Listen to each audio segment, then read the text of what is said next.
This is Duke University.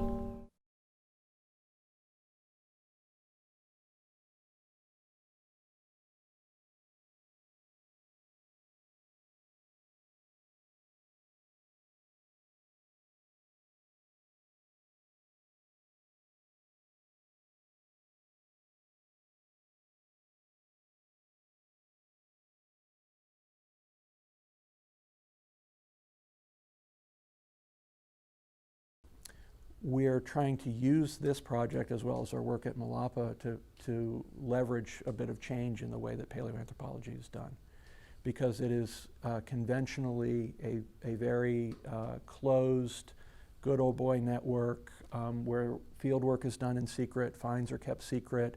They're often, researchers sit on them for years and years and years before publishing.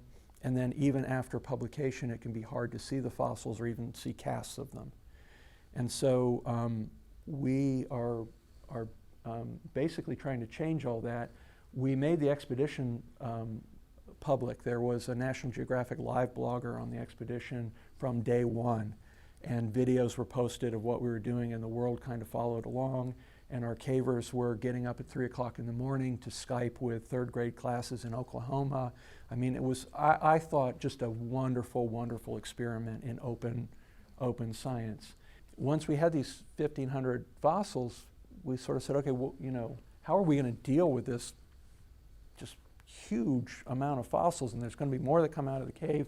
We're still working at our other site, Malapa. There's still material coming out of there. And, you know, we're already stretched thin. So what we did was we, again, put out a call for early career stage scientists, which we defined as anyone who was almost but not yet PhD, so people who were in the sort of write-up stage or late stages of dissertation, all the way up to not yet tenure. And we raised $2.5 million, and we brought them down to South Africa. About 50 early career stage scientists. You see a portion of the group here working in the hominid fossil vault at the University of the Witwatersrand. And our criteria were that you have to have useful data, and you have to be willing to share that data, and you have to be a collaborative person. And so a lot of our colleagues are saying, well, we rushed to publication, we didn't adequately study the stuff, and we can document, there's about 10,000 person hours went into the study of these fossils, which is way more than most assemblages get before they're published. We also have an open access policy. Any of our collaborators or our colleagues, whether they disagree with us or not, are welcome to come see these bones. If you think we're wrong about anything, we'll do our best to give you what you need to prove us wrong, because we think that's the way that science should be done. And so once we got rejected by Nature, rather than going to the journal Science or some other journal that's behind paywalls, we thought that going to an open access journal was sort of fit with the philosophy.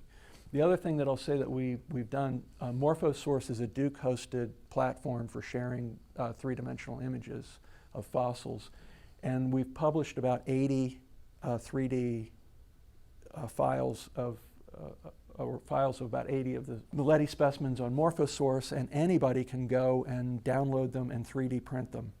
And we've had people who, on the day we announced, printed casts and took them to their classes. And we're really proud of that. That paper has had 14,000 downloads since Thursday. And there are not 14,000 scientists who are interested in this story. So that tells us that the public is downloading the article. And the public they're the ones who are funding this work. They're the ones who should be, they should be able to open up and read any scientific paper anywhere.